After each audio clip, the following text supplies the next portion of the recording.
éleveurs sont en colère face aux prédations des ours dans les Pyrénées. Quelle réponse l'État peut leur apporter? L'État est aux côtés des éleveurs pour qu'on arrive à trouver des solutions pour que la présence de l'ours ne soit pas un gros blocage, une grosse difficulté pour l'élevage. Pour ça, on a des solutions concrètes, un travail plus rapide, de meilleure proximité avec les éleveurs pour les prévenir quand l'ours est repéré, plus de méthodes d'effarouchement. Et puis par ailleurs, on a assez fortement relevé le barème d'indemnisation parce que malheureusement, quand on déplore des pertes dans les troupeaux, notamment parce que des troupeaux se jettent dans le précipice parce qu'ils ont peur de l'ours, qu'on soit capable d'indemniser rapidement. Et d'ailleurs, j'en profite pour appeler à garder le contact avec les agents de l'ONCFS, l'Office national de la chasse et de la faune sauvage, parce que ces agents, ils sont là pour faire les constats.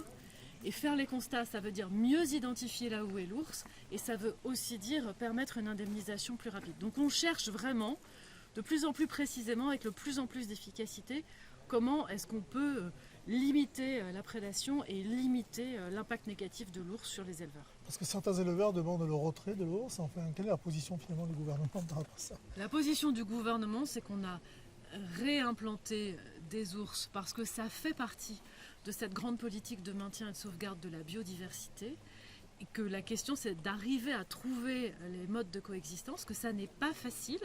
Ça n'est facile ni pour l'ours ni pour le loup dans d'autres départements, mais c'est le chemin qu'on prend et on est en capacité d'améliorer nos pratiques pour que les éleveurs n'en souffrent pas trop, en tout cas le moins possible. Alors vous avez déjà évoqué la présence de l'ONCFS, c'est très tendu, une voiture a été brûlée dernièrement. Comment apaiser finalement ce climat par rapport, ne serait-ce par rapport aux agents de l'État? Moi je voudrais vraiment dénoncer la violence parce que brûler une voiture c'est pas la solution. En plus c'est une voiture qui avait été déplacée pour pouvoir être brûlée, donc